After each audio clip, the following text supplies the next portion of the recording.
चलिए दोस्तों बात करते हैं एक और नए क्वेश्चन के बारे में। इस क्वेश्चन में एग्जामिनर ने कहा एक व्यक्ति ने देखा कि उसे एक गोलाकार मैदान को उसके व्यास की अनुदिशा में पार करने में सीमा की दिशा में एक बार कवर करने की तुलना में 30 सेकंड कम समय लगता है। यदि उसकी गति 30 मीटर प्रति मिनट थी तो गोलाकार मैदान की त्रिज्या क्या है, ये एग्जामिनर मुझसे पूछ रहा है।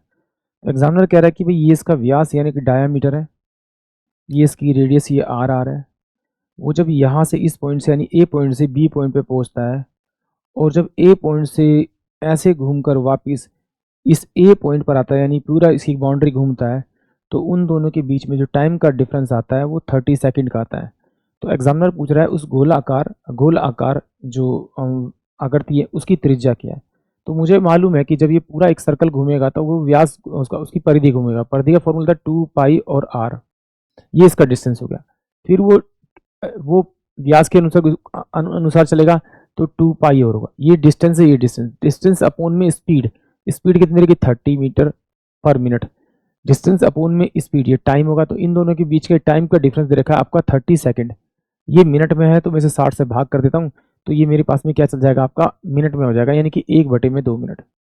सॉल्व करेंगे तो यहाँ से क्या आ जाएगा आपका आर बाहर आ जाएगा। ये मेरे पास 2 है, पाई की वैल्यू 22 में आपका 7 हो जाएगी। माइनस का ये कितना हो जाएगा आपका 2 बाय में 1 बराबर में हो जाएगा 1 बाय में 2, और ये 30 को मैं एलसीएम लेके यहाँ भेज देता हूँ। तो ये मेरे पास में कितना हो जाएगा आपका 15। तो आर इजकल टू कितना होगा 44 माइनस का 14 बटे में आपका 7 बराबर में कितना 15। तो आर इजकल टू कितना होगा आपका 15 इंटू में आपका 7 बटे में आपका कितना होगा आपका 30। सॉल्व करेंगे तो आर की वैल्यू कितनी आ जाएगी आपकी 3.5, यानी कि ऑप्शन जो डी होगा वो इस क्वेश्चन के लिए करेक्ट होगा। आप इस तरह से भी निकाल सकते हैं और इसका डायरेक्ट डिस्टेंस निकाल के भी कर सकते हैं। कैसे जरा देखिए, इन दोनों के बीच का जो टाइमिंग का डिफरेंस दे रखा है 30 सेकंड का दे रखा है, तो 30 बटे में अगर 60 करूंगा तो ये मिनट का हो जाएगा। इतने टाइम का डिफरेंस है तो इतने ही डिस्टेंस का डिफरेंस होगा। तो ये क्या मेरे पास में ये मेरे पास टाइम है और स्पीड कितनी इसकी 30।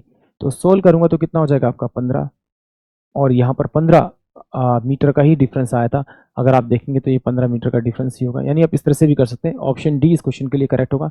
आई होप आप सभी को क्वेश्चन समझ में आया होगा।